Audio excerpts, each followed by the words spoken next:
What's going on, everybody? I'm Matt Harmon. Welcome to the Yahoo Fantasy Forecast, and it is a hell of a day to talk ball. And join me to do just that is Scott Pianowski. Scott, what's going on, buddy? Have you recovered from Las Vegas yet? Yeah, I have recovered. A lot of Matt Harmon in my life this month. Ohio, Las Vegas. I guess I'll next see you at the Taylor Swift, Travis Kelce wedding. We'll get to that in a second. But man, this is a bounce in my step. It's gorgeous weather today in Michigan, mid-70s. It's September weather, as far as I'm concerned. I don't care what the calendar says. I got to draft just about every night until the season starts, and I'm raring to go, man. Let's do it. Hell yeah, man. You can feel the football. It's coming so close. Preseason, that's over with. But we are moving into some of our takeaways here during CRAM week. What you need to know, things that have changed over the last month that Scott and I feel you need to be updated on. But before we do that, we do want to get into some NFL news and notes here because it is cut down day. This is the day where the NFL cuts the rosters down to 53. Scott, I was jacked up to see. I mean, look, I'm not jacked up to see anybody lose their jobs. Okay, that sucks. That stinks. But it was at least notable to me that Marquez Valdes-Scantling released by the Seattle Seahawks, so that I am jacked up to see Torrey Horton get some opportunity there, but no real big pieces of news unless you noticed anything from roster cut down day. But that Torrey Horton one certainly, like I said, fired me up. He's a 5th round rookie who wasn't a 5th round talent who gets some immediate opportunity. Yeah, I think you hit on the key fantasy point there with Seattle. And with all due respect to MVS, I mean, he was just a cardio guy. He had no fantasy value. At least with a rookie receiver, you can see the plausible upside of the unknown. The only thing I've tweeted about with the cuts, and I still have to audit, I haven't been through all the teams yet. I've been through all the AFC teams, but I found it interesting that Deontay Johnson and Laviska Shenault were cut on the same day. So all the sleeper gods from yesteryear are going to be weeping tonight. At one point, Laviska Shenault, was he like a 3rd or 4th round pick? It felt like once upon a time. And I know Deontay Johnson, we've talked about many times over the years. And also remember, more importantly than who gets cut is why people get cut. I mean, you mentioned with Seattle, it's a sea change in their wide receiver room and their rotation. Some of these guys will go on practice squads. Some of these guys will sign on with other teams. So if you're good enough to last this deep into the NFL cutdowns, you probably have some value to somebody. It just might not be the franchise you're on now. And it's not unusual that a player who's cut or changes teams late in August could have fantasy value during the season, probably the easiest on board at the running back position. But just, any good fantasy manager, take a good look at the cuts and just try to appreciate what the teams are doing, what the reason. It's not so much the who, not to downplay that, but it's the why. Right. That's a great point, Scott. That tweet we just showed from Greg Bell there was kind of explaining the MVS released by the Seahawks. And part of it is special teams, too. Like Hunter Renfrow in Carolina. There was a lot of pop about Hunter Renfrow at one point in minicamp, and that buzz kind of faded throughout the course of training camp because that's not a guy who can play special teams. Maybe he catches on somewhere, right? But it needs to be a team that probably has an injury and immediate opportunity as a slot player. And at this point in Carolina, they're just more excited about Jalen Coker. So like you said, this is it like reading the tea leaves today is more about the guys who stick around and why they got to stick around. And like for your deeper dynasty leagues, stuff like that, this can be some signal that you find there. But I mean, I mentioned Jalen Coker, by the way, Scott, that's a guy that actually got cut on cut down day last year. And they were like, man, we got to get this guy back on the practice squad. They did get him back on the practice squad. And now he's a guy that is like literally being talked about on fantasy shows, not just because of me, not just because I like him, but I mean, he's a guy who might get some opportunity. So just because you get cut today doesn't mean it's completely over. Obviously, the odds just get a lot longer. One piece of news that we should probably talk about here briefly, Scott, the New Orleans Saints have finally come to a conclusion who's going to be the starting quarterback of their football team. It's Spencer Rattler is going to start week 1.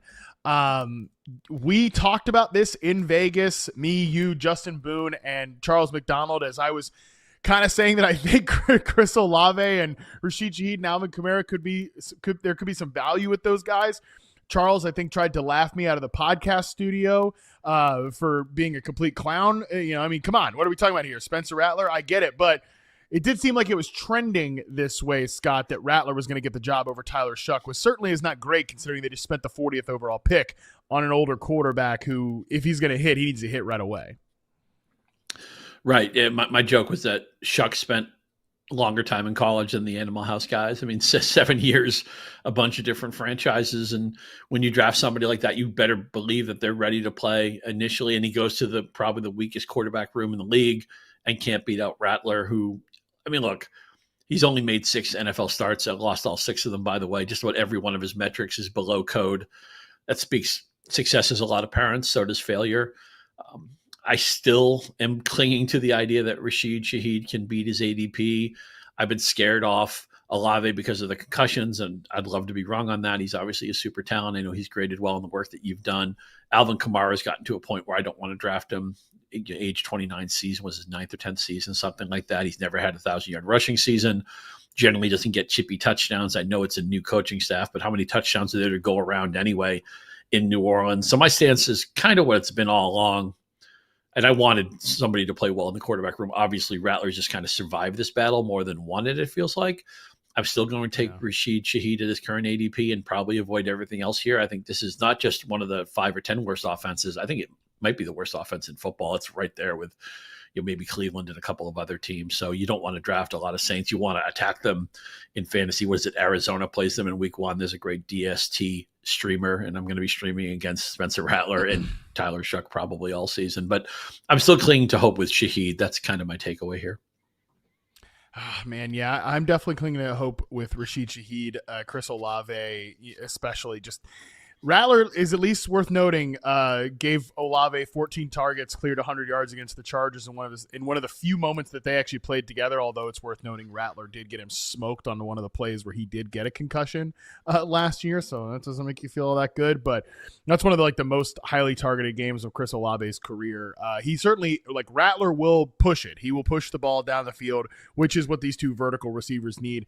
It's tough. I agree. It probably is going to be the worst offense in the league, if not one of the worst, but it is a good offensive line. They do have skill position talent, but the quarterback stuff is probably going to hold them back all. And he took 22 sacks in his 6 starts, by the way. So, I mean, just start piling up the sacks against the inexperienced quarterback. Kellen Moore has his work cut out for him. No question. And yes, final piece of news. You hinted at it at the start of the show. The Chiefs starting tight end, Travis Kelce, got engaged to somebody who was a guest on his podcast. So shout out to Travis Kelce, Taylor Swift. They're engaged. Scott, do you think you're going to get invited to the wedding?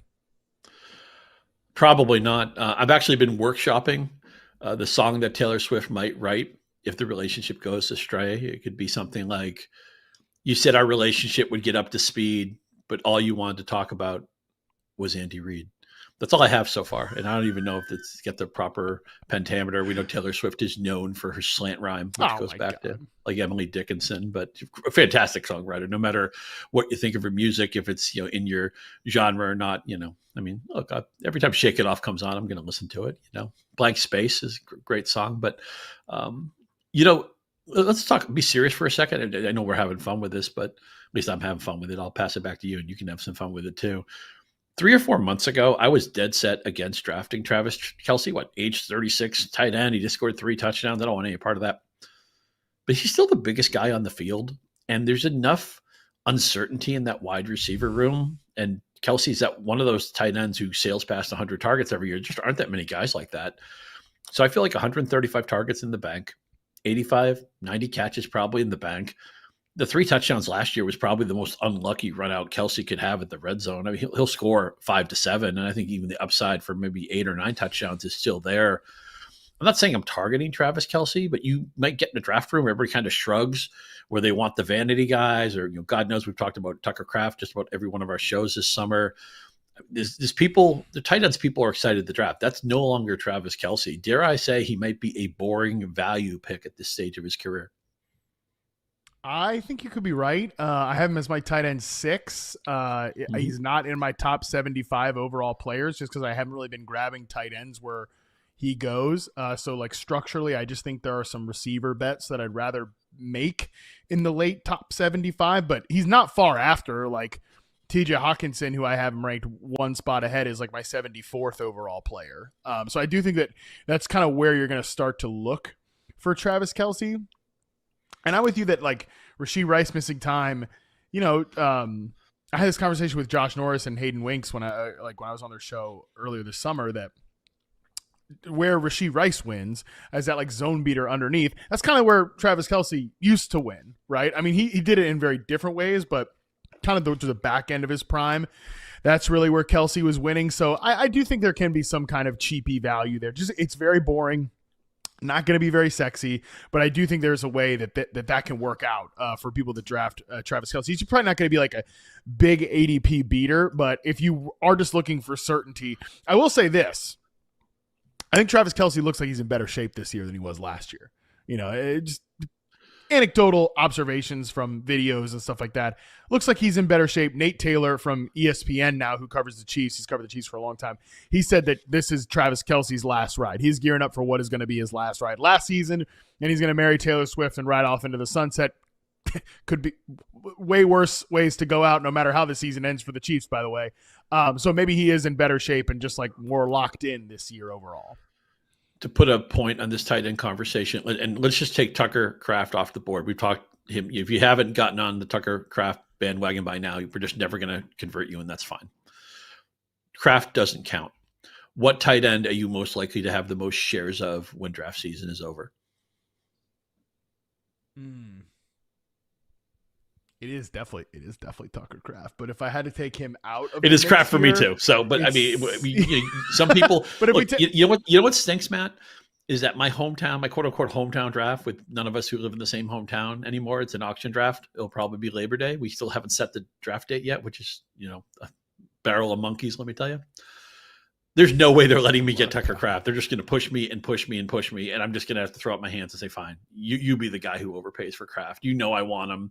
I'm going after him, and they're just going to elbow me out of the way. So I'm going to have a plan B. And so I guess part of the reason me asking you this is selfish reasons. I want to maybe get the Harmon seal of approval because I'm open to Kittle if he is a reasonable price. He usually isn't.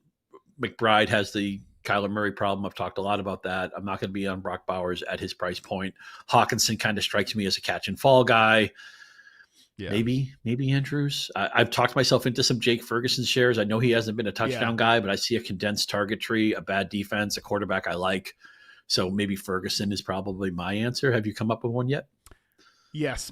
Mine, I was going to say, in drafts with other analysts who seem to not want to target tight ends in the same range that I don't want to target tight ends, so they do fall into like the 70s, 80s, even 90s. I have actually ended up with a decent bit of TJ Hawkinson. He's the guy that of this tier that if he falls, I'm interested in, especially because Scotty, to like try to win September, I think he's going to get a lot of targets to start the year. They're like trying desperately to trade for Adam Thielen because they're so light at wide receiver. We'll see if that actually ends up happening. But the Panthers aren't like dying to get rid of him either. They can't quite agree on compensation. So again, he's somebody that if you are trying to build that September stronghold, he's a guy that makes sense there because Jordan Addison's suspension. But if I'm waiting into the hundreds and I'm not getting Tucker Kraft, I've actually ended up with a lot of Jake Ferguson. I don't want to just go with just Jake Ferguson. If I'm going Jake Ferguson, I also want to come back around and grab somebody at the bottom of my tier 3, which is like Brenton Strange. I think Chigo Okonkwo is like top tier 4. Theo Johnson for me is a guy that's like top of tier 3. So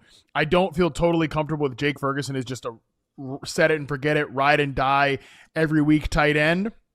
So then I try to come back and get one of those like more upside guys. I do think Brenton Strange makes sense. Chigo Okonkwo, Theo Johnson. If you're not just doing the true double stack with like Jake Ferguson, Tyler Warren, or Dalton Kincaid, which is getting harder and harder to pull off, it looks like. Yeah, I'm in an industry league with really deep rosters where you start 2 tight ends, but you also start like 6 receivers, 3 running backs, and there's a premium for tight end scoring, and I didn't get in on any of the guys you would want. And so my 2 upside, I'm joining the party late, but I'm just hoping they can pop were Chico Okonkwo and Brenton Strange. So that gives you an idea of, and so even if I drafted a Kraft or a Ferguson, I would love to back them up with like an Okonkwo or a Strange where I can tell myself a story where they have like 75 catch upside. Look at that, Scott. We took a little joke conversation about Travis Kelce and Taylor Swift getting engaged. We turned it into a serious fantasy football debate. You and I are freaking professionals. My song didn't do anything for you, Matt? You went right into talking it's a about line, actually. It's not really a song yet.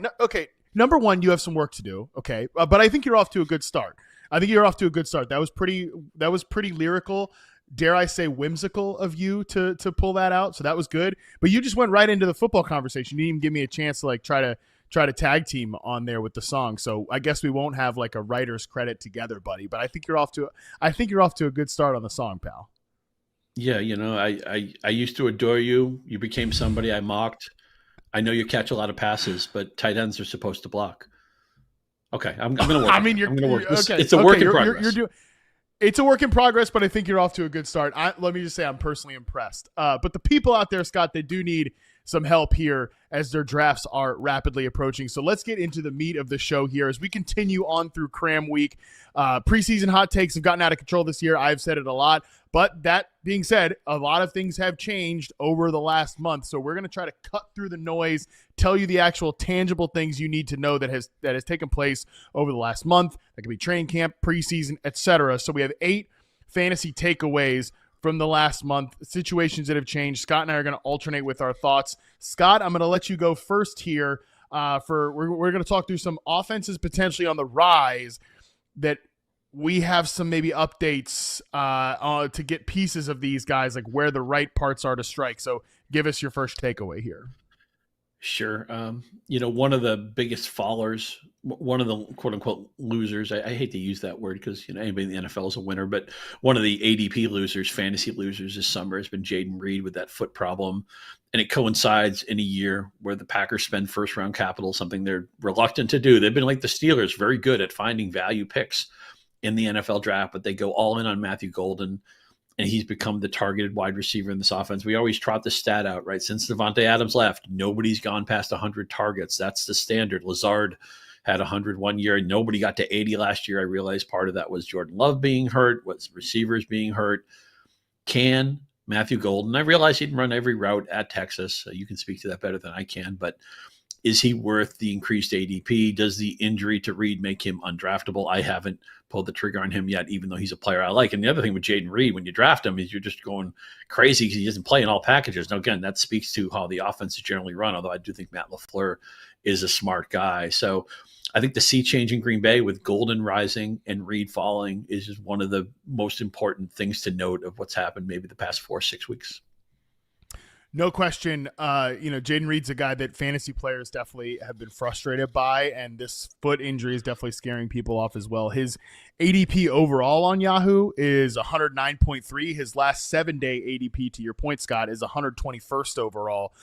He is definitely a guy that's fallen multiple spots. Matthew Golden, meanwhile, up from 113 to 105th overall. So definitely a guy, by the way, is rising, but not fast enough, Scotty. Not fast enough. I think Matthew Golden needs to be going even higher than that. I think Matthew Golden is closer to like a top 75 pick than the 100th overall pick or something like that. Because here's the deal. Like we always say, we made this point a lot in our session there, our live session at Las Vegas. Like, you don't want to run away from ambiguous situations, especially when the offense is going to be good. This is a good offense, period, end of story. Everything went wrong for this team last year, Scott, and they were still at a very explosive team. They were still a team that was consistent from a down-to-down perspective. Explosive play rate last year, 3rd overall. Their success rate was definitely a little bit lower, around like 49.4%, but that was still a top 12 mark. And this is a season where the quarterback was banged up all year. They 13th overall success rate in the NFL last year. EPA was a little bit higher, but still verifiable fringe, like top 10 offense, depending on what metric you're looking at.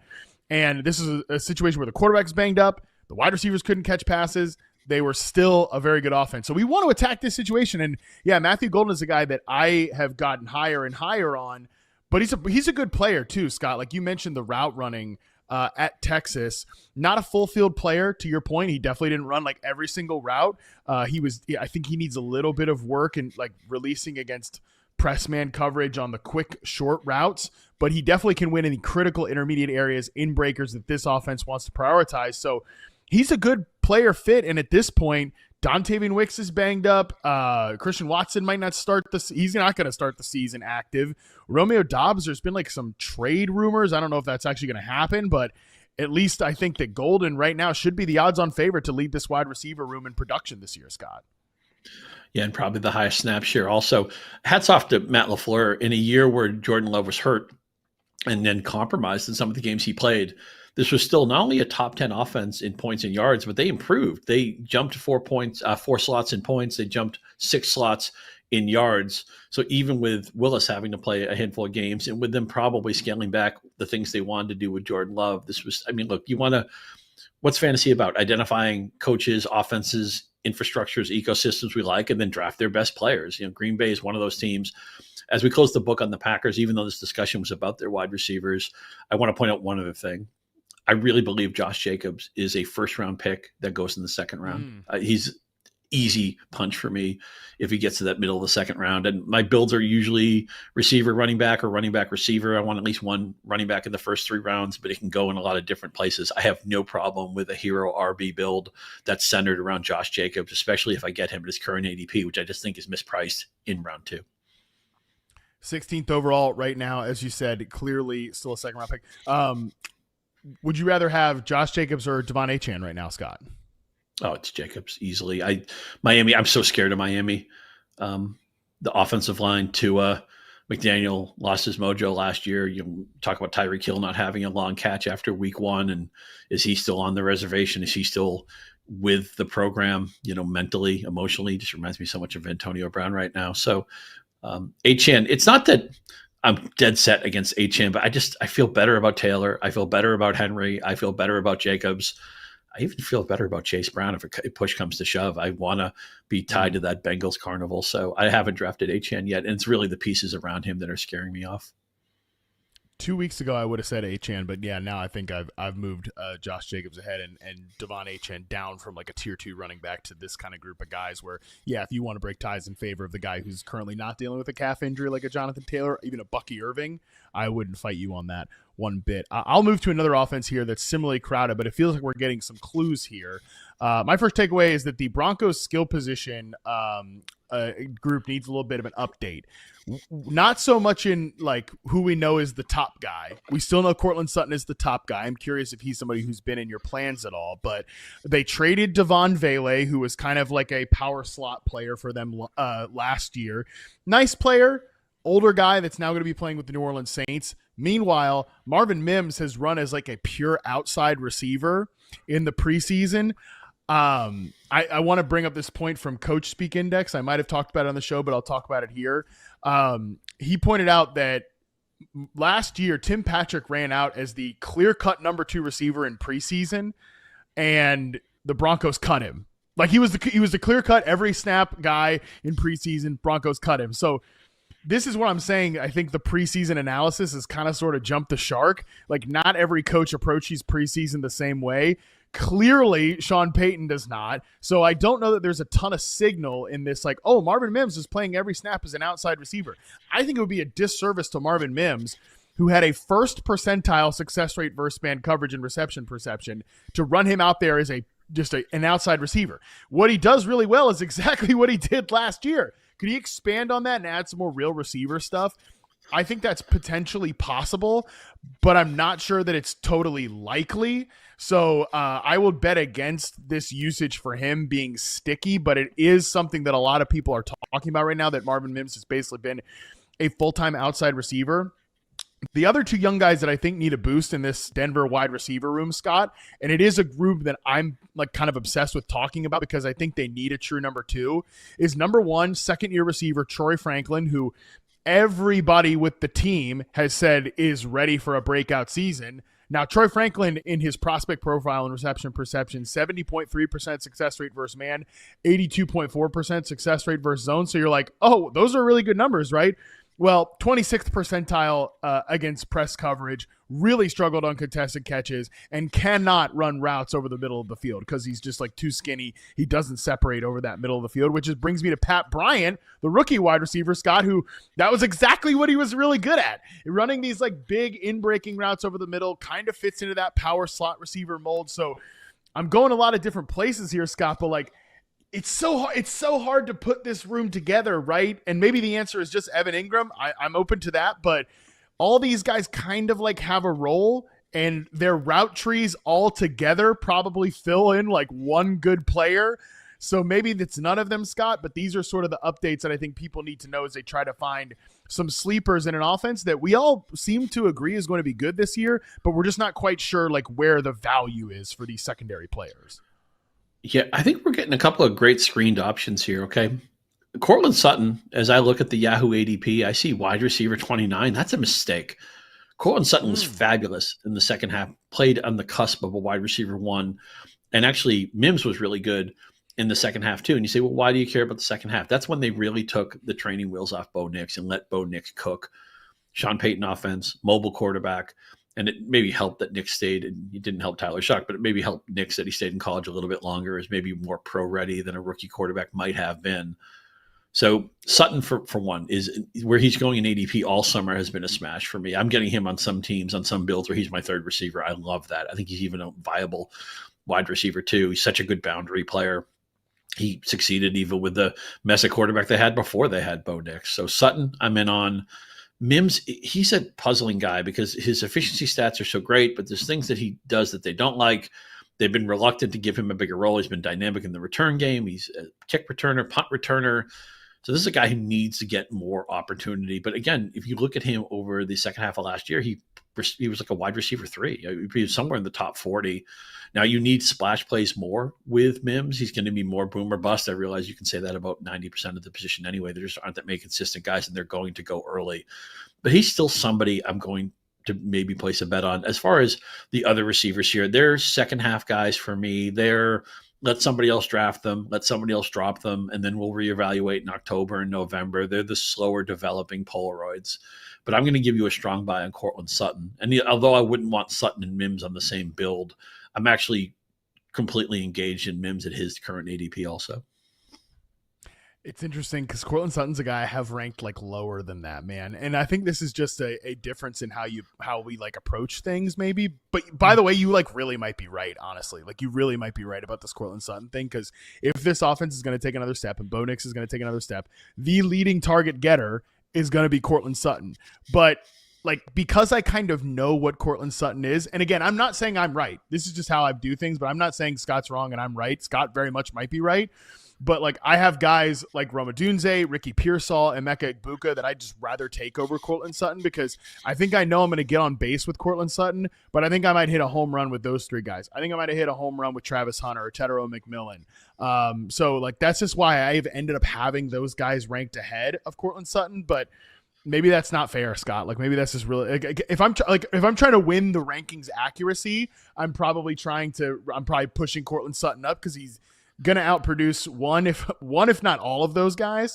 But that's just, again, like where I'm targeting receivers there. I just haven't been drafting him as much. Well, if you're trying to win the rankings accuracy, you just look at what Justin Boone says and just write that down and sign Matt Harmon. True. I'm going to give a long look to the Boone list before I commit to anything. I mean, glad to have him on the team this year. But in addition to a bunch of really talented people, it's a great staff. I know it's a different staff, and there's some guys who aren't here who we miss, but we have some really great talent here, and I hope you check those guys out. You've seen a lot of Justin on this program.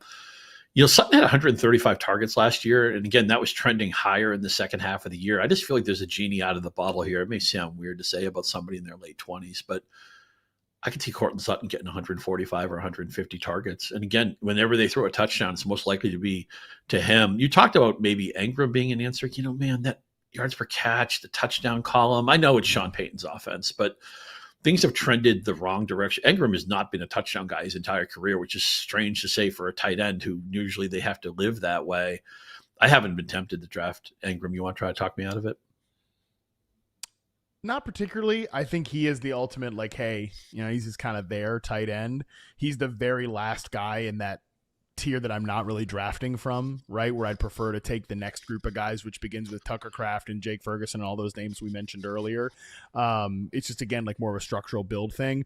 One thing I'll say about the Engram, though, is that when Devon Bailey got traded, I was like, oh, the power slot position is open. And like, I do think that's in the long run, maybe not week one, but I think long run, that's Pat Bryant's position. People kind of came back with, oh no, Evan Ingram's going to play the role.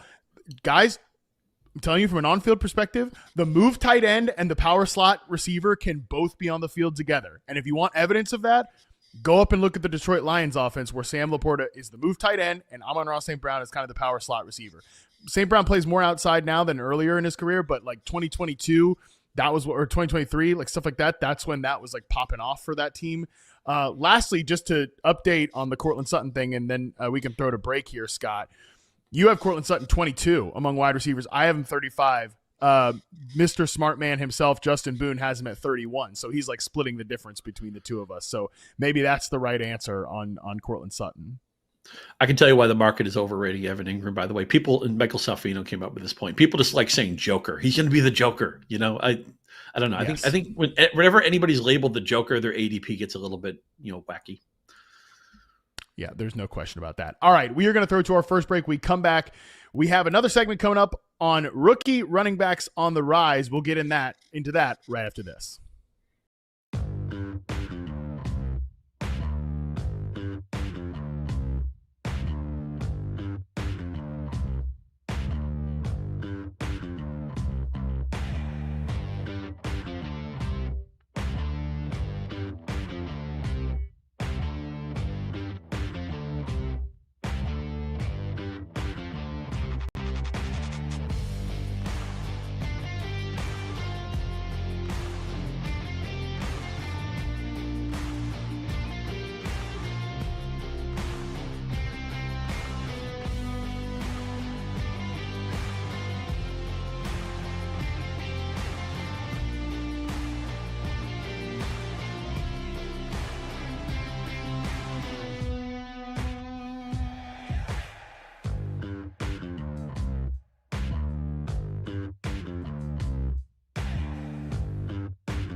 All right, we are back. We are going to continue talking through some updates you need to know that have occurred over the last month or so, preseason training camp, etc. I'll get into my second takeaway here, Scott, and I'll stay in the AFC West.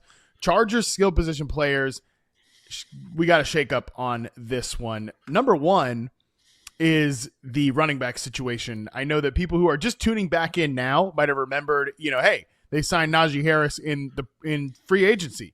They also drafted Amari Hampton. Maybe this is like a committee split backfield. I guess, Scott, we don't really know what that backfield is going to look like. We truly have no clue. That being said, Najee Harris has moved back to the active roster. He's eligible to play in week 1. His Yahoo ADP has fallen all the way to 130 overall. Amari Hampton, meanwhile, the rookie running back, 33rd overall in the ADP. He has clearly been getting a lot of steam during this training camp process. Now that we know that Najee Harris is back, are you buying Amari Hampton as the 33rd overall pick? I'm still fine with it. And I realize they lost their best offensive lineman, Rashawn Slater. You hate to see that, but I trust Jim Harbaugh to build a running game. I trust Greg Roman to build a running game. And I also trust my eyes and my instincts that Harris is just a guy and he lost so much time getting, and granted, running back is a much easier onboard than some other positions, but I'm not going to let the presence of Harris get in my way. Hampton is a great 4th round pick, but he's very considerable. We talk about the 3rd round is where the warts kind of come out. And if anybody in the 3rd round, if they didn't have those warts, they'd be 1st round picks. They'd be 2nd round picks. But yeah, I found myself placing a few chips on Hampton. I feel pretty good about that. And even if Harris, I think it may even be a case there, maybe 5-6 weeks. And I know I talk about winning September and I'm still going to stand by that. But I think Harris might be a case where eventually once Hampton gets up to speed, he just shoves Harris out of the way. And playoff winner Omarion Hampton, Thanksgiving monster Omarion Hampton, stuff like that. We like to think of rookies gaining speed a lot of times once they get their feet wet in the league. The bottom line is he's a proactive pick for me and already somebody who's a common part of my fantasy portfolio. Yeah, I'm in line with ADP here. I have him ranked 33rd overall, or like 33rd overall. Kind of a toss up between him and like Jalen Hurts for me. If I'm starting to think about quarterbacks like in that area, man, yeah, he's a good he's a good player. He's a good fit in this system that wants to run downhill. Now there are some like people out there that question if he's like a true gap runner, if he can be a high volume gap runner, and that's kind of what they want to do. But I think this offense is smart enough to fit the run scheme around Marion Hampton. And I guess I kind of question, Scott, like when Najee Harris or when Marion Hampton was originally drafted, my analysis was, oh yeah, well, Najee Harris is going to get the veteran deference, and Marion Hampton is going to have to he's going to be that slow developing Polaroid, to use your phrase. But like, you can put up with some veteran deference early and you can reap the benefits later. Now, I don't know, like after Najee Harris missed quite literally all of training camp with an eye injury after the fireworks incident, I don't know that we're going to get that like veteran deference, right? Like Najee Harris has not been a part of this team, and Amari Hampton has. They might like use some level of a little committee or something at first, but what's to say that at this point, Harris, who's on a 1-year deal, has no ties to this coaching staff and has not been active in training camp because of a fireworks injury? Who's to say that like it's not just 70% Amari Hampton, 30% Najee Harris right from the get-go, and that would be more than enough for him to be like a running back one on your fantasy team. Right. And I think we saw enough of a receiver from Hampton in college, right, at North Carolina, that he's not incapable of catching the ball, but he's not a special receiver. Obviously, Harris is a thicker of build running back, so you worry about who's going to be the goal line guy. Justin Herbert isn't going to take those goal line scores away. But, yeah, Hampton, bottom line, right, it's not always what teams say, it's what they do. They took Marion Hampton in the first round. I can't imagine they would do that and not line up a really made. It didn't. I think they may have moved up in the first round to take him. So I can't imagine they would prioritize somebody like that at a time when the NFL is moving away from that and not have a meaty first year role in mind. I just want to touch on the receiver core quickly on this team. I'm glad you mentioned the Rashawn Slater injury, because I think that does have to dock your projections for this offense overall. I'm not sure like enough for me to full fade everybody or anything, but maybe you bump them down within the tier or something like that. But the receiver room is definitely different now than we expected, because going into camp, it's like, well, Trey Harris is going to battle it out with Mike Williams at X receiver. Quentin Johnston maybe moves to flanker. Keandre Lambert-Smith, sleeper to keep an eye on. Well, Mike Williams retires. Trey Harris, it seems like he's been working mostly at flanker, and Keandre Lambert-Smith has been the backup to Quentin Johnston at X receiver. And then meanwhile, Keenan Allen returns to the team. I'm curious what you think about Keenan Allen, man, because I feel like we haven't talked enough about it on the show. Does Keenan Allen impact Ladd McConkey? And right now, is Keenan Allen somebody you're even willing to draft in the late rounds? I'll tell you, Scott, I'm conflicted on the Ladd McConkey part of this question, but I do think Keenan Allen's the guy that if I'm taking wide receiver 50, I actually don't mind taking Keenan Allen as a depth piece there. Yeah, the thing about Keenan Allen is he's a single, right? He can't be a home run. I'm not even sure he can be a double anymore. Age 33 season. Even at his peak, he was never a speed guy. He was always a spacing guy and a timing guy. I mean, he's going to catch probably 70 balls. It might be for 683 yards, right? 5 touchdowns, 6 touchdowns. Maybe there's a little bit more upside if things play well. My takeaway here is, if you loved Ladd McConkey as I did before this signing, don't let it spook you. McConkey can play, and again, you can speak to this better than anybody. McConkey can win outside. He doesn't have to be in the slot. And they had him producing at a 1,600-yard pace in the second half of last season. And then he had, 197 and a touchdown, I want to say, off the top of my head, against Houston, the playoff loss, just under 200 yards. He was arguably the best player on the field that day. So I feel like that's something, another genie out of the bottle, where even if this is a team that wants to run the ball and dominate the line of scrimmage as much as they can do that without Slater, that McConkey's still 140 targets, around 100 catches.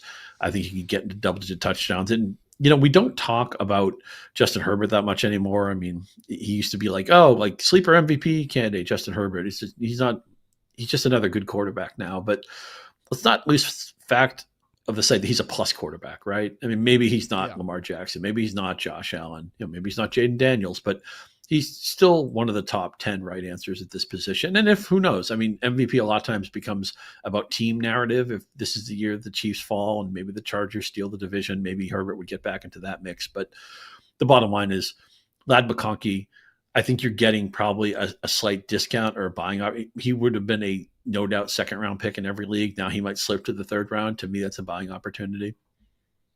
So I read a piece for the site every year. It's like looking at the players in my top 2 wide receiver tiers.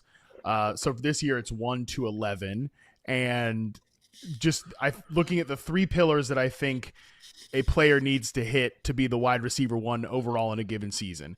It's a dominant target share of his own offense, efficient quarterback / offense, and then number 3, be verifiably great at football. Ladd McConkey is my wide receiver 11. I've kept him in the bottom of that second tier, and mostly the reason is that number 1, he definitely plays with an efficient quarterback. You mentioned it, that like there's kind of always this debate about Justin Herbert, weirdly, and like in media and stuff, but a new offense really unlocked like a different version of Justin Herbert last year. He was 4th in adjusted yards per attempt last season behind the 2 MVP contenders and Lamar Jackson and Josh Allen and Jared Goff, who like everybody agrees is one of the most efficient quarterbacks in the NFL. So great year for Herbert. Obviously, Ladd McConkey, verifiably great at football. And the real reason I kept him in that tier 2, despite the Keenan Allen addition, and all the rookies and stuff like that, like maybe some more target competition than what we saw from last year. QJ still hanging around. He had an 84.4% success rate versus press coverage and reception perception, which has only been bested by among rookie wide receivers by Odell Beckham in 2014. So great against press coverage. He put it in the box score, 7th among all receivers with 250 plus routes in yards per out run versus man coverage. The thing that I think he does not check the box is the dominant target share of his offense. Even after he broke out in his post-bye rookie bump, he only had a 21.9% target share. That ranked 19th among wideouts in that span. And now Keenan Allen in the mix, and like, I don't know, man. Maybe I'm overthinking this, Scott, but I do think Keenan Allen, who has chemistry with Justin Herbert, who knows this play, who like knows what Herbert wants, all that stuff, that makes me just like a little bit nervous that Ladd McConkey will just hover around like 22 to 23% of the targets, which then if he's going to be like a wide receiver 1, he would have to be outrageously efficient. I already said it. He was outrageously efficient last year, but do you think I'm overthinking it a little with a player that I absolutely love talent-wise? Well, you look at the players going around McConkey and ADP, right? Puka Nacua, Devontae Adams is there. A.J. Brown. Devonta Smith is there. T. Higgins, obviously. Jamar Chase is there. Mike Evans. There's a lot of quality in that receiver room. Buko's been one of the big winners this summer. Eventually, they get Godwin back. I'm supposed to worry about Keenan Allen pushing me off Ladd McConkey when all those other guys are playing with quality players? No, I'm not going to worry about. Yeah, ultimately his ADP right now is 25th overall on Yahoo in the last 7 days. I still have him 20th overall, so I'm still ahead of ADP overall on Ladd McConkey. You're right. But just that one little note. Let's go into your second takeaway here. The Commanders running back room, Scott. This is definitely something that's changed over the last month. Yeah, you knew this would be an above the fold discussion point. Brian Robinson basically beat out and then given away in trade to San Francisco. And so what's left in this running back room? And they did that because they like who they have, right? Ja'Cory Krosky, Merritt, 7th round pick. Another guy who bounced around in college, didn't play much last year, but can he be a featured guy? What's left with Austin Eckler? Somebody who you know well. You used to do a program with him, one of the smartest players in the league, a dynamite. He used to always say to you, hey, reception perception, you should be charting my routes. I'm a receiver out there, not just a running back. I think he has something left to give. True. And Jeremy McNichols, a big back who could be profiles. Not Jeremy McNichols, Chris Rodriguez, who actually on some depth charts is listed behind Jeremy McNichols, but I think Rodriguez for fantasy purposes is the third name to look at here, a bigger back who may be the goal line guy. So my takeaway has been that I think JCM, the helium on him, or Bill as he wants to go by, it's great that he's become a story, and we've seen 7th round picks pop before. Pacheco a couple of years ago was one of those guys. But I think he's a little bit over his skis now in ADP. Eckler's going to lead this backfield in receiving. I think Rodriguez might lead this team in rushing touchdowns. So my stance has been, I think JCM, depending on the sophistication of your league. I mean, if it's a more casual league where half the league might not even know who JCM is, okay, fine. But in the leagues where people are kind of trying to outsharp each other and trying to be like, oh, I'm more up on it than you are, I think JCM might go a round or two early, and I'd rather just take the value on Eckler or even the later value, speculative as it may be. He may be one of your first cuts on Chris Rodriguez. This JCM stuff is Bill Krosky Merritt. I like JCM better than Bill. Like, we're just Me too. Let's talk about Bill, but whatever. Guys get to pick their own nicknames. I agree with you that I think people have gotten over their skis a little bit. I kind of like where we have him ranked consensus wise on Yahoo, 37th among the running backs. You have him 38. Boone's got him 31. I've got him at 41. So I'm definitely a little skeptical. I have Austin Eckler ranked at 39. So I've kind of I'm hedging there a little bit, but yeah, I don't know, man. People talking about oh, I'm going to take Bill in the 7th round. I don't know about that, bro. That to me makes me pretty uncomfortable. And he's kind of getting into that meme zone on fantasy Twitter where BetMGM made a meme about him and the Taylor Swift engagement announcement. I was like, bro, we're memeing about Bill and he's a 7th round rookie who hasn't even played a game yet. That makes me not nervous that he's going to fail because of that, but he's going to get into that Kyle Pitts zone where people are talking about him so much they're getting way too overhyped. I know this is stupid stuff and I shouldn't be hung up on it, but it is what it is. Like I said, I'm just nervous that this is a full-blown committee where the running game is better than the sum of its part, or better. Yeah, it's better than the sum of its parts. And again, we're talking about this guy going in the 7th round. I don't think so. If you're taking him as the 37th running back off the board, love it. I think that can go really well for you. But he's probably not going to have passing down work. He might not have goal line work, and that's the reason we fade running backs usually in fantasy football. I'm so glad you said that from my mind to your lips. I mean, is he the pass guy? Is he the reception guy? No. Is he the goal line guy? Probably not. And then there's a mobile quarterback here who just ran for over 800 yards. Is going to run for a handful of touchdowns. And I realize player comps, people have different opinions on them. Some people like them. Some people laugh at them. Some people just have fun with them. But on Player Profiler, I was just curious what Ja'Cory Krosky Merritt, what his comp was. And sometimes their comps are pretty good. Sometimes their comps don't seem to make sense. They haven't compared to Travis Homer, who had moments, with Seattle. Every once in a while, he'd have a 5 for 42 game. And you'd be like, oh, maybe Travis Homer can play more. And then the next week he'd be on special teams. He'd have 1 carry. So let's hope that JCM becomes more than Travis Homer. But again, because he's blocked from maybe third down work, he's blocked from so many things you want to have. And also Washington, probably a regression team, right? They just got so fortunate with stealing the Chicago game, one of the Philadelphia games. It happened. They still get credit for those wins, but this could easily go back down to being an 8-9, 9-8 type of football team. I bet their win over total is probably 8.5 or 9. I think it's a good team. I don't think it's a great team. I don't think anybody would be surprised if they missed the playoffs, and they're going to need Daniels to be Superman again for them to make the playoffs. So I think the takeaway here is if you're not getting a price that you feel good about with JCM, I think there are more reasonable running back picks in that bucket.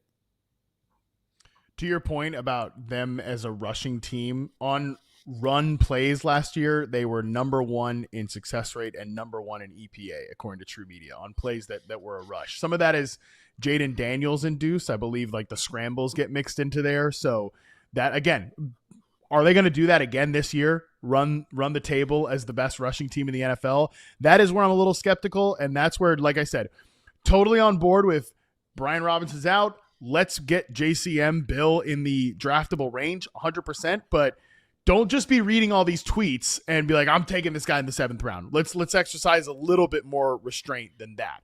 We're going to get to our next break here, Scott. When we come back, we're going to talk through quarterbacks, New York Giants, past and present, right after this.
for.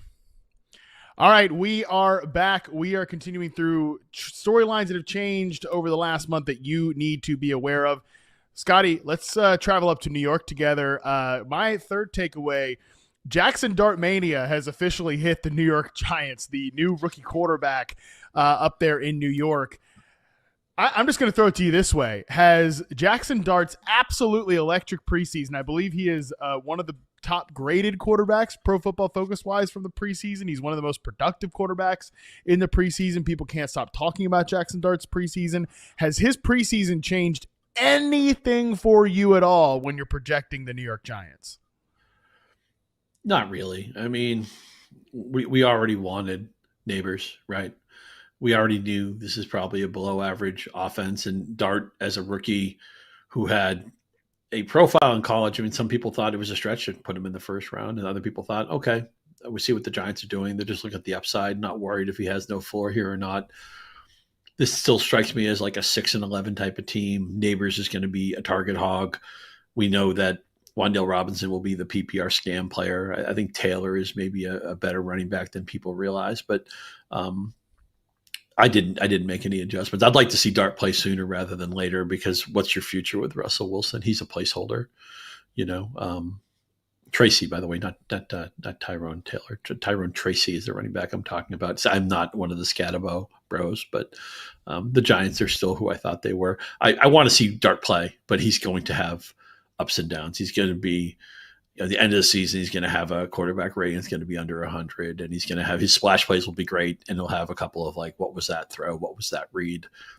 Pick sixes. He'll hold the ball too long, which a lot of rookie quarterbacks do. He's going to be a fun player, but there's going to be a lot of mistakes. It's going to be a bumpy ride. 424 total yards, 4 touchdowns for Jaxson Dart in the preseason. Look, it's preseason. I get it. I wouldn't say that this has caused me to make any changes in my rankings, Scott. And, like you said, the one guy that we want here is Malik Neighbors. I do want to talk about the running back room in a bit, though. But with Malik Neighbors, the one thing I at least am thinking about here, again, am I going to make any changes to my rankings, whatever? Probably not. Malik Neighbors is a guy who already was a threat to lead the NFL in targets. He had 30% of the Giants' targets last year. Over the last 3 seasons, that's it. Look, 30% is pretty outrageous. Like, you'd love for guys to be at 30%, but it's only happened. Three other players have done it. 4 other players other than Malik Neighbors have done it since 2021. Cooper Kupp did it in 2021. Devontae Adams did it twice in 2022 and 2023. Tyreek Hill did it twice, 2022 and 2023. AJ Brown did it in 23. Malik Neighbors only got to do it last year. Pretty damn good company for Malik Neighbors. Okay, like, we already know he has unbelievable elite target earning upside. And I do think that Russell Wilson actually can unlock things in Malik Neighbors' game that none of the quarterbacks did last year. Specifically, I've mentioned this stat before. Russell Wilson led all quarterbacks in yards per game on post routes and go routes. And Scott, ain't nobody hitting Malik Neighbors on go routes consistently last year. That's for sure. And Malik Neighbors, think about all those like slot fades that he ran in the LSU offense, and Jayden Daniels just put it on the money. I remember asking Malik Neighbors, like, what's your ideal type of quarterback to play with when I met him at the Super Bowl, and he just pretty much described Jayden Daniels. He was like, yeah, accurate, good ball placement, good leader, mobile, blah, blah. I was like, okay, so you just wish you were still playing with Jayden Daniels. Totally get it. I don't know that Jaxson Dart is that guy, and Russell Wilson's definitely not that guy at this stage of his career. But one thing that's also been clear through the preseason is that, oh my God, get this Jaxson Dart, reminds you of Josh Allen quote off my screen right now. Please, let's be serious here, Herm Edwards. But like, one thing that has been made clear through the preseason, Scott, is that the Giants are running 2 different offenses when Jaxson Dart is out there versus when Russell Wilson's out there. And when Jaxson Dart is out there, it's a lot of RPOs, get the ball out quick, very similar to the concepts that that Ole Miss ran with Jaxson Dart. Again, it's a lot of RPOs, first read stuff. If Malik Neighbors is the first read target in an RPO heavy offense, the guy might legitimately have 180, 190 targets. We haven't seen somebody do that since like 2015. But I think Neighbors has a good shot to do it. If they're running this like fake RPO offense, I don't know if it's going to be good, but Neighbors is just going to get a boatload of targets in that sort of situation. That final year at LSU for Neighbors, for Daniels, for Brian Thomas Jr., they averaged 45.5 points. They still found a way to lose 3 games because their defense couldn't stop anybody. They lost a 55-49 game to Ole Miss. They lost to Alabama and Florida State also. But, sometimes when I need to cleanse my palate, I just pick an LSU team. I'll go back to that Burrow team, or I'll go back to the Jayden Daniels team, both Heisman Trophy winning teams. And man, wasn't it so much fun last year? We got Jayden Daniels at our price. I know I'm steering this off target, but Neighbors is too big to fail. He's one of the 4 or 5 guys who can lead the NFL in targets. And last year, with such a messy quarterback room, he succeeded, and he still wasn't complete on all the nuances of the position. They don't have a very deep wide receiver list. I mean, I mentioned the PPR scam of Wan'Dale Robinson. I like Darius Slayton for what he is. I think he fits a lot of other teams. I think he would have been a good Kansas City Chief. He's still a New York Giant. Jalen Hyatt, who I think won the Biletnikoff a few years ago, but he's never really turned into a pro, and then it just gets uglier after that. Do you want to talk yourself into Theo Johnson? We were talking earlier about tight ends. His name didn't come up. He's maybe a deeper guy, maybe even a waiver wire speed dial guy, but we're always looking for players to pop. He has some fans in New York. Can I talk you into Theo Johnson as somebody to target? Oh, buddy, you absolutely can. No, he is one of the guys that, like, if I take Jake Ferguson, I want him to be my tight end too. I have Brenton Strange ranked higher, but he's kind of my next, like, probably a little bit more out of nowhere sleeper. This is a guy with all the athleticism that you want. 6'6", over 250 pounds, over 90th percentile in the broad jump. He's got the athletic traits. Like, typically, Scott, we used to think about it when you're just looking for breakout tight ends, you want to go with athleticism and you got to go with opportunity. Theo Johnson is the clear-cut starter at tight end, was actually productive, caught over 20 passes as a rookie, even though he missed time with injuries late in the year.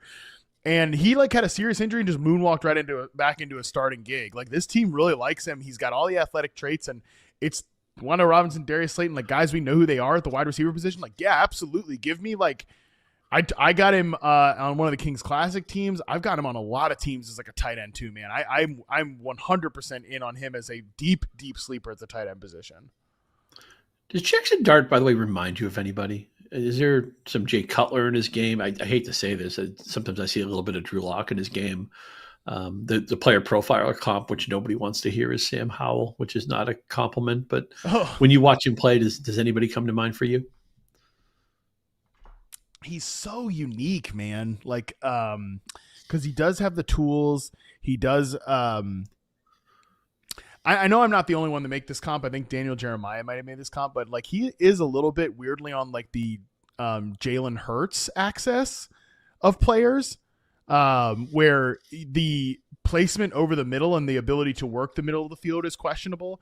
But he really, like, he throws a beautiful ball on a go route. I don't know, there's like deep outside the numbers routes, which is really what Jalen Hurts does well. As everybody kind of dunks on Jalen Hurts, they forget that placement deep outside the numbers is really good. So I think, like, and he's got some mobility to him too. I think that could get him in trouble. It could make him fantasy viable if he gets on the field, but it could also make him a little bit of like an injury risk. He already got banged up in the preseason going into the blue 10 at one point. So he needs to work that out. But yeah, he's got some mobility to him, not in like a, hey, he's Justin Fields type way, but in like the way that Jalen Hurts can be kind of like a steadying rusher. So that honestly is kind of who he is to me. I do like that the moment's not too big for him. He's got incredible confidence. He wins the interview room. It's a position where you can't be a shrinking violet. And, he definitely passes that test. But you're right. He's going to have to learn what open means in the NFL. He's going to have to learn sometimes just discretion is the better part of valor. And you just have to, something that Caleb Williams didn't learn last year, taking all those sacks. Sometimes I get the idea Jaxson Dart, when he first comes into a game, is going to want to take on the entire 11 defenders, and take on linebackers and seek out contact. And he's going to have to learn that, just slide, run out of bounds, live to fight another day. It's perfectly reasonable. All right, buddy, let's get into your third storyline here. The old New York Giants quarterback. And yeah, you need to take this because I'm on the clock right now in a draft. So I'm about to make the 5th pick overall. I'm not taking Danny Dimes, but go ahead and riff on the new Colts starting quarterback. Right. Yeah. What can cleanse your palate after talking all that New York Giants offensive football, Indianapolis Colts, Daniel Jones, and we're going to damn him with faint praise, right? We're excited about Daniel Jones because it's not Anthony Richardson. He's got an idea of how to play quarterback in the NFL. He's got more experience.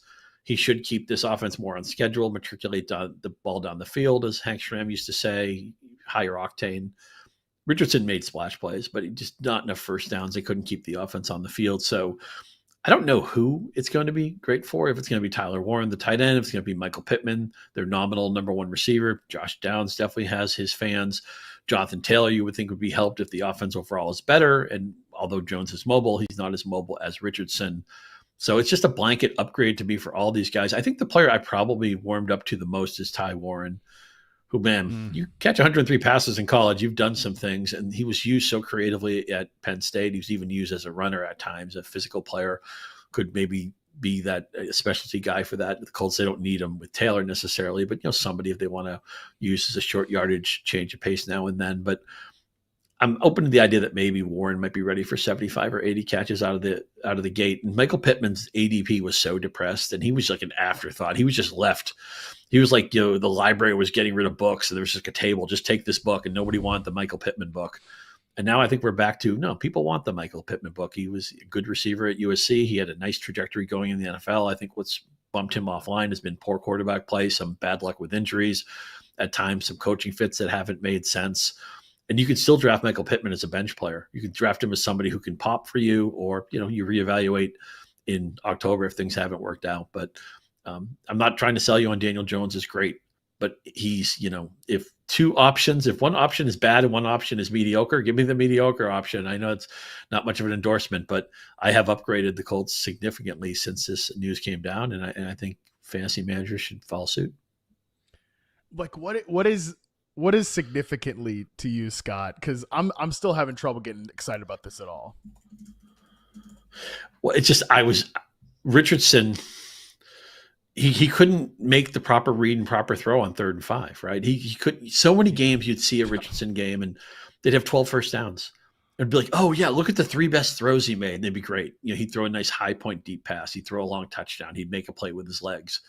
But then he'd take a sack he had no right taking. He'd airmail a guy on a wide open throw. And I don't think Daniel Jones was that bad. I think at times the Giants failed him when he was there. And it's just such a hard place to survive if things take the slightest step in the wrong direction. Ask Sam Darnold about that. I still think Daniel Jones can be a capable NFL starter. I thought he was, remember Minnesota kicked the tires on him. He was there for a little bit. So maybe some of the Kevin O'Connell wisdom as he went through the drive-through will wear off on him. We're going to find out also a lot of coordinators, a lot of head coaches who run offenses, Mike McDaniel, Brian Dable with the Giants, Shane Steichen in Indianapolis. Is he next 10 years coach, next 5 years coach, or is he filling out applications at the end of the year? This is a make or break year for him. And I think he had to pick Daniel Jones, but weren't you at a point that you just didn't have any trust in Anthony Richardson? Because that's where I was at. Oh, absolutely. That's where the coaching staff was at. And I think the coaching staff was there at the end of last year. I think they were absolutely there once he got himself lit up in the preseason. I think that was it. I think that was the moment it was over for Anthony Richardson. I like Nate's point that we just showed there about, hey, this is, like Josh Downs could benefit from that that play style of the bootlegs, the choice routes and stuff like that.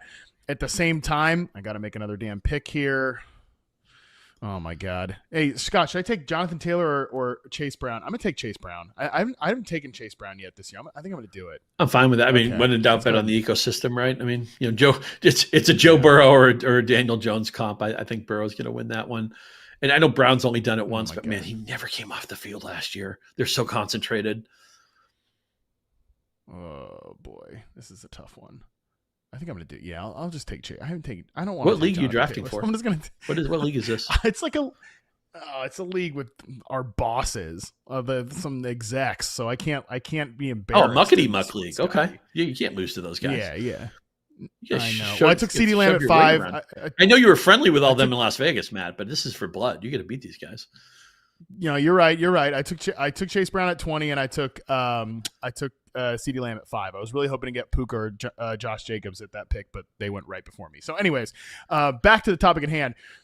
I think you can kind of talk yourself into like any of these Colts players with the Daniel Jones stuff. Like, again, I mentioned this when we did the contingent value stuff episode a few weeks ago. Was that last week? I don't know.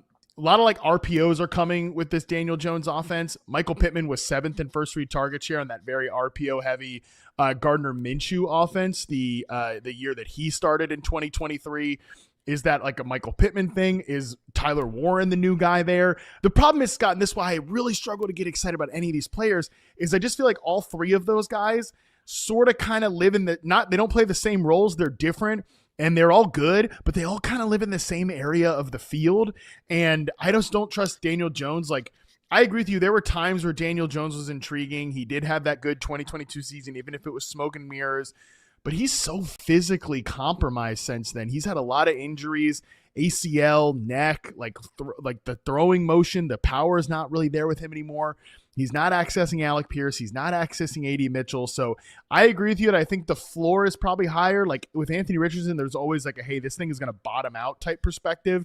And I'm not one of these guys that like wants to cape up for Anthony Richardson. Like he played himself out of that job and he ultimately like just wasn't professional enough. And maybe they failed him by throwing him out there too early. Like maybe they should have started Gardner Minshew in his rookie season. You can't put the toothpaste back in the tube on that one. That was also years ago now at this point. So I do think the floor is probably better, but man, I'm having trouble like getting any level of rejoicement over these Colts pass catchers with Danny Dimes in the mix.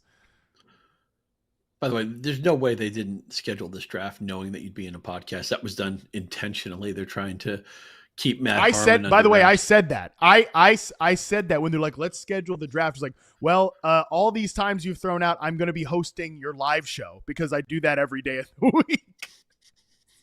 It's just trying to sabotage the Matt Harmon experience. They probably have like a one wide receiver setting because they know if they had like 3 or 4 that you would dominate in that area. So don't let them push you around. You're right. You're not feeling the Michael Pittman vibes? I did think he's a good contingent value player because Josh Downs is currently banged up. What if Tyler Warren misses time? Then yeah, Michael Pittman's going to dominate targets there. So I've taken him as like a wide receiver 5 at times because I do think there's a good projectable floor with him. Yeah, and like Pittman's a good player, man. This is what I'm saying. Like Pittman's a good player. Downs in any other situation, I would think has like top 20 upside at the wide receiver position. And look, also, by the way, you can tell me I'm being a hypocrite because I'm kind of coming back on this situation is really ambiguous. It's really crowded. And I'm like, hey, draft into the Packers. I know they're crowded. Draft into it. Jags backfield. Draft into it. Don't care if it's crowded. So am I being a hypocrite on this? Because to me, it does come back to just, I think those are going to be good offenses. And I think this is going to be a bad offense. Well, you drafted to the Packers because we like Matt LaFleur. We like Jordan Love. Drafted to the Jaguars because Liam Cohen has been a miracle worker. And it's too early to say that Trevor Lawrence can't be great.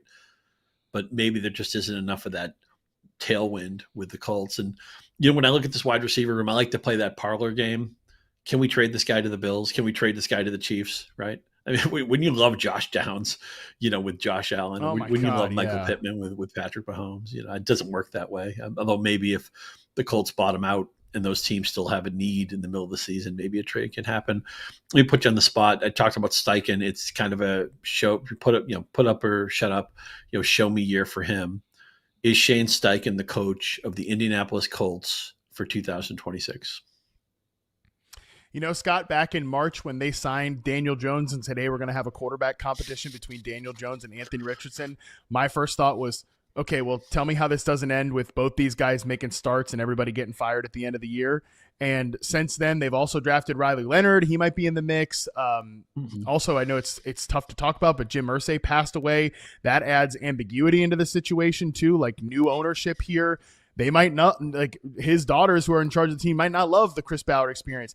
I think this ends up with both these guys make starts and everybody gets fired at the end of the year, unfortunately. Yeah. It looks like a 7-10, 8-9, 7-10, I think is what the Colts are going to be. Yeah. At best, by the way, I think that's what they end up being. We are going to take yet another break. When we come back, we're going to go to the NFC West and talk about two situations where there's a lot of murkiness, both behind center and in the skill position rooms, at least for each of these two different teams, right after this quick break.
All right, we are back. We're continuing to run through preseason last month storylines that you need to know before you head into your draft.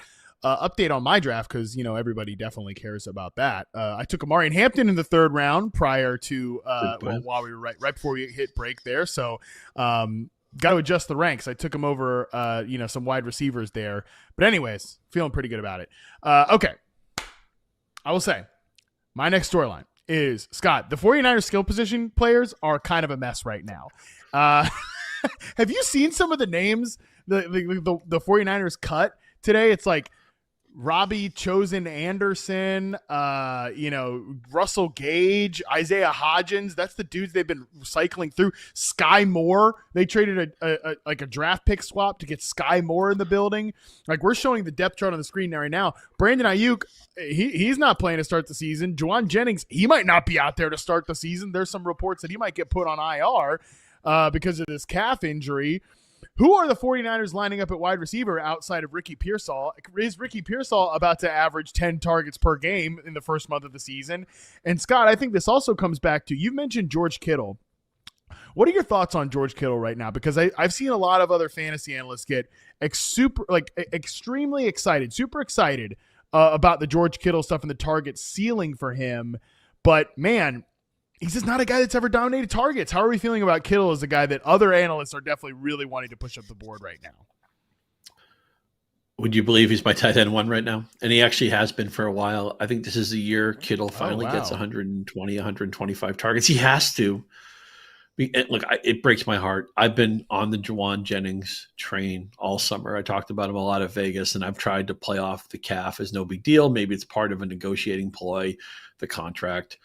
But now Shanahan's talking about maybe he'll play week one, maybe he won't. We're still have that bad taste in our mouth from last year with the way the whole McCaffrey situation. Oh, yeah, he's going to play. And then no. Jordan Mason knew all along he was going to play. Mason played great.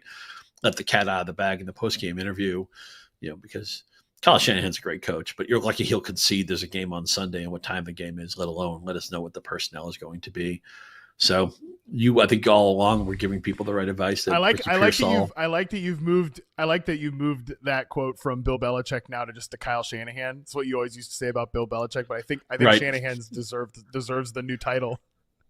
And Belichick and the Shanahan family have always been close, and it was no big surprise that when Belichick felt like he had to trade Garoppolo to placate Tom Brady once upon a time, that he traded him to San Francisco. I mean, that's back when people thought Jimmy Garoppolo could play. Now we're all petrified that he might have to play for the Rams this year, and we'll get to them at the end of our show. But I think you've been right all along with the Pearsall stuff. I capitulate, to use the Adam Levitan and Evan Silva, ethos there. I can't draft Jennings now confidently. I probably overinvested in him anyway. So at this point, I'm just hoping he comes back healthy whenever he comes back. And I don't even think an IR spot. I'm talking myself. This sounds crazy. I'm talking myself into maybe going an IR would be good. Get healthy, come back.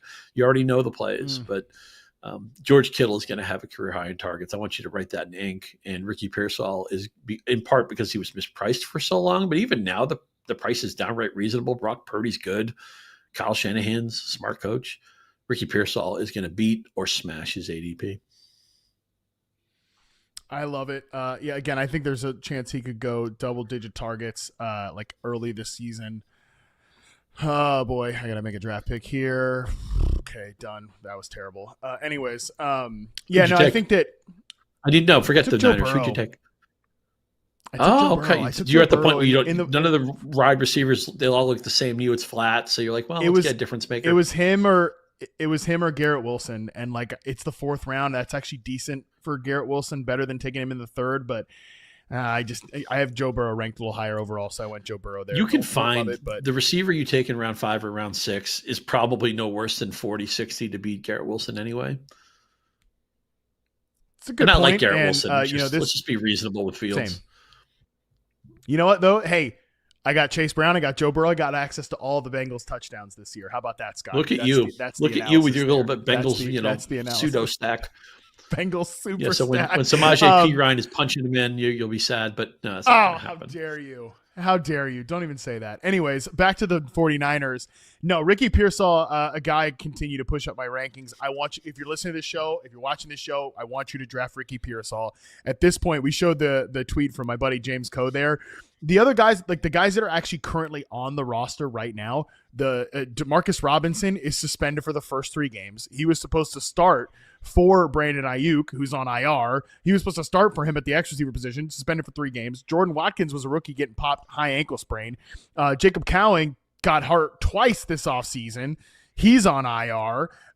Again, all these other dudes have been cut. It's just crazy the state of this position right now. Pearsall is so good. He has Brock Purdy's trust. I want you to basically take all those like per route metrics and throw them out. And I want you to draft the hell out of Ricky Pearsall. I want you to talk. Now let's talk about the backfield here, Scott. Hang Kyle on, Shanahan. I don't think we've draft go ahead. Go ahead. I'm sorry. Draft the hell out of Ricky Pearsall. You got to give people some framework. What round? A 12-team league, say, of certain competitiveness. When should Ricky Pearsall be your guy? 65th overall is where I have him right now. So I have that's like high wide receiver 30s. His ADP on Yahoo is still like in the 80s. Yeah, so I think he's a 6th round pick.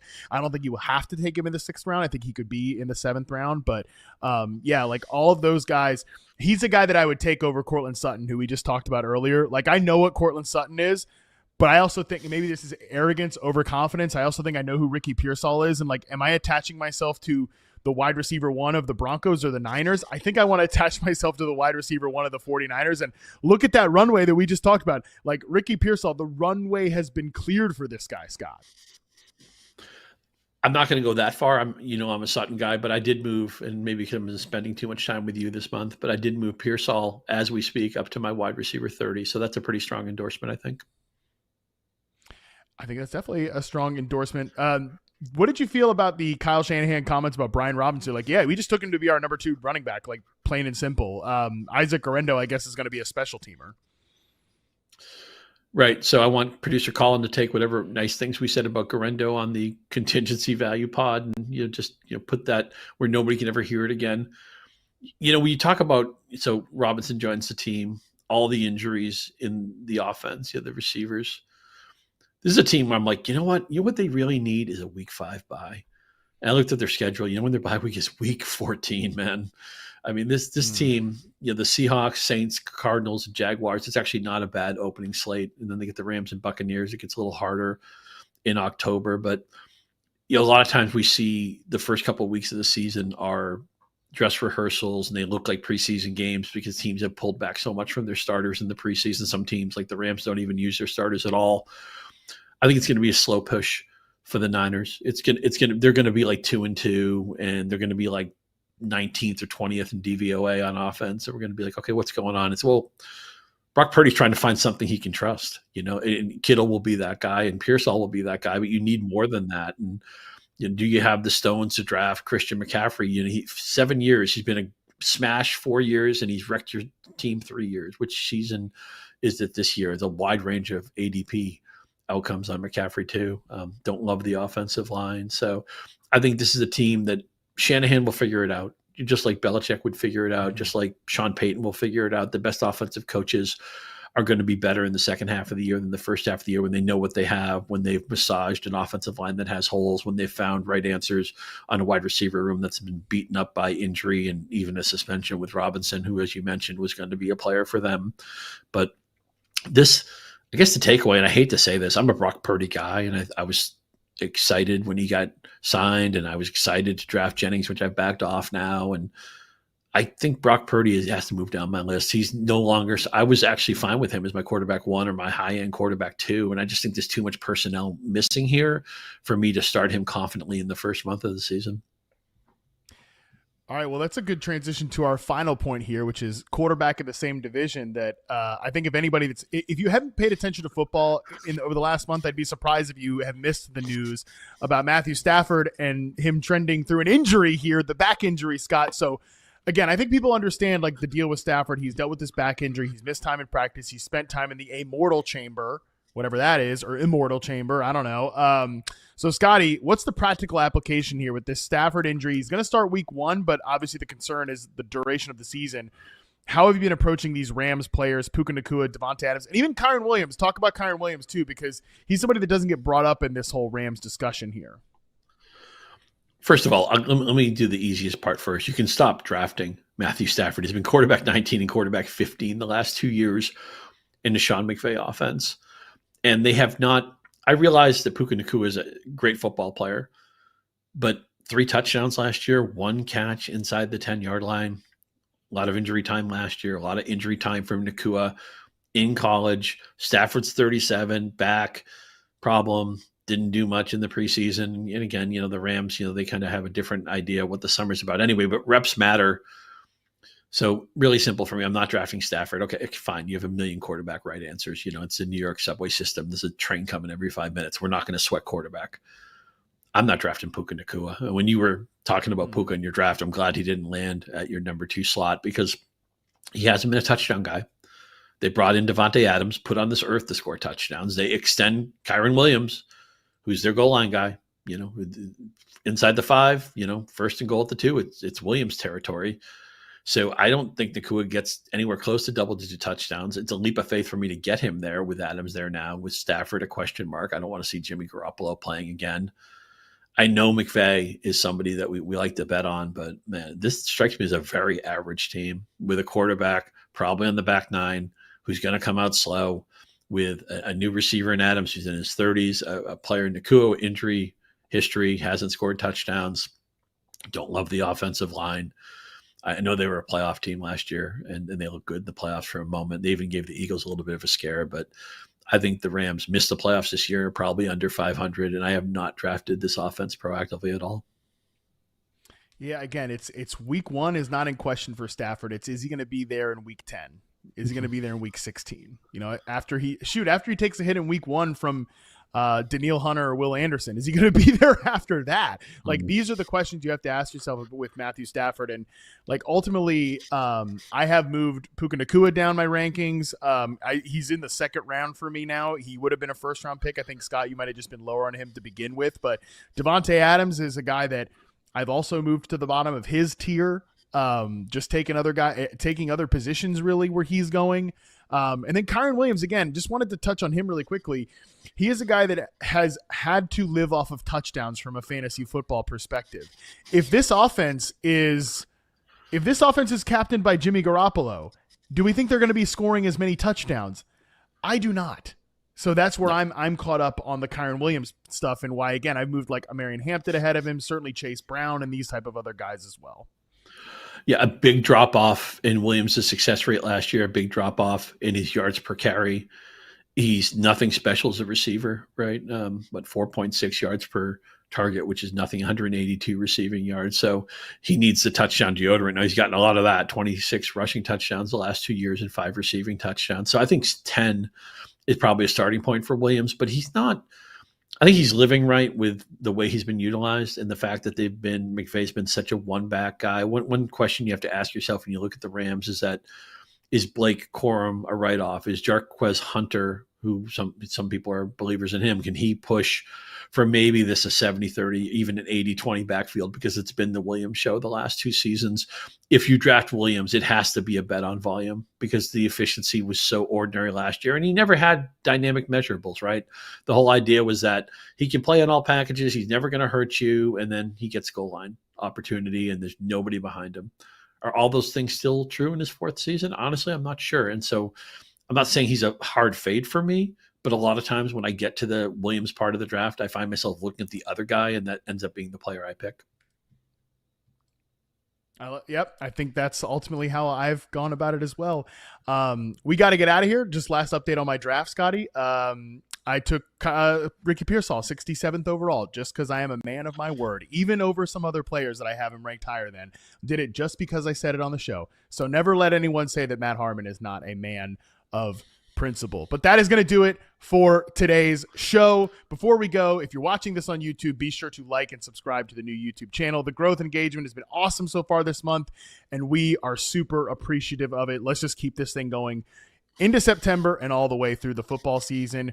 And speaking of the football season, your draft season is right now. It is happening. Just made a pick in the middle of this promo, baby. That is because we are nonstop going here. Yahoo Fantasy Plus is 28% off for the 20th year of Yahoo Fantasy from now until September 7th. That's the first Sunday of the NFL season.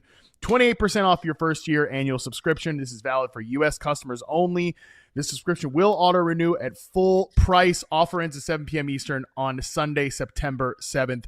Cram Week continues to roll on here on the podcast. Tomorrow, Justin Boone joins me to identify the players that we are worried we might be wrong about. Yes, we're confident in our rankings, but where might we be a little less confident about some of the things we're saying? All that is coming up tomorrow. That is going to be live at 5 p.m. Eastern on this very YouTube channel on Wednesday. Until then, we are out.